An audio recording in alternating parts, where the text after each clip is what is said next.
Hi everyone, it's NyJia, and I hope that you enjoyed my video series on mental health care at Agnes. Take a moment to imagine this scene with me. You're going through it, and you need to see a therapist ASAP. You email Agnes's Counseling and Psychological Service, CAPS for short, and you ask if you can get an appointment for this week. They direct you to urgent hours the next morning. You walk in, and it's someone who doesn't look like you. They're neither your race, ethnicity, or gender identity. Your face drops, and your anxiety rises. You don't know if this person will be able to understand your point of view, let alone help you figure things out. This is something that many Scotties face as they seek care from CAPS. If there is not a therapist who looks like them on staff, they will have to go to an outside provider, and this poses its own challenges. In this video series, I will talk about what students seek counseling, what therapists are at and around Agnes, the importance of seeing a therapist who looks like you, and I'll finish it off with words of hope. I hope you enjoy my video series. It's NyJia again, and thanks for watching part 2. In part 1, I asked y'all to imagine a scene with a therapist who doesn't look like you. And in this clip, I'll be talking about what students are seeing therapists. In the Center for Collegiate Mental Health, the 2019 report, they say that counseling centers at smaller schools, such as Agnes's CAPS, have a larger portion of the student body seeking counselors for various reasons. The top 3 being anxiety, depression, and stress. Since Agnes is a school with a large minority population who come from all different backgrounds, it is safe to assume that students who seek therapy are just as diverse. So in short, most Scotties will see a therapist at one time or another while being at Agnes. The next part will be on what therapists are available to students. It's NyJia again. Thank you for watching part 3. In part 2, I talked about what students see a therapist. In this part, I'll be talking about what therapists are available at and around Agnes, as well as the cost. For starters, I think CAPS provides students with a variety of services, and that they help many students get through hard times, but this doesn't mean that they cannot improve. According to the CAPS section of the Agnes website, going to CAPS is free unless you are a no-show, though all the therapists appear to be black or white and female presenting.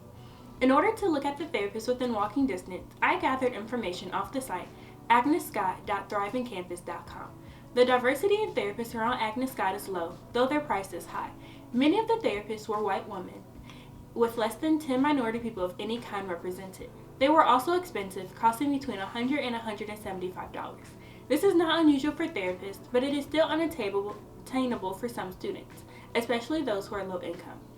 The information tells me that most minority students will have to go further to receive care from a therapist who looks like them, and this adds to their overall costs.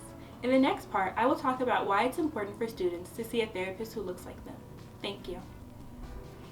It's NyJia, and thank you for watching part 4. In part 2 and 3, I talked about what students are seeing therapists at Agnes and what therapists are around us. In this clip, I'll talk about why it is important to have a therapist who looks like you. A therapist who looks like you means they have the same race and ethnicity as you, as well as having the same gender identity, though it can include many important aspects of your identity, such as religion and sexuality. So for me, my therapist would be a black woman.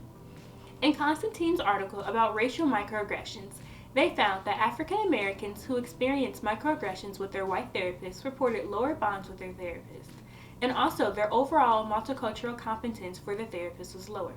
This could lead to patients ending their relationship with the therapist early and not getting the help they need if there aren't a variety of other therapists available. Meyer and Zane, in their article on the influence of race and ethnicities on mental health treatment, backed up Constantine's claim, while adding that having a therapist who is knowledgeable about discrimination and prejudice and having them look like you is more important to minority patients than it is to white patients.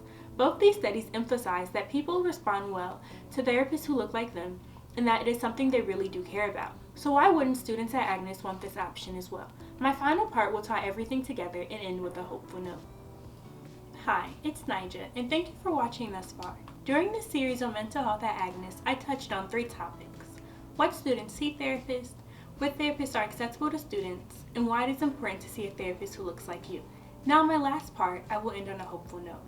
There are a lot of things to tackle when it comes to mental health care at Agnes, but a simple thing that could be done is asking students what type of therapist they'd like to see when referred to outside care.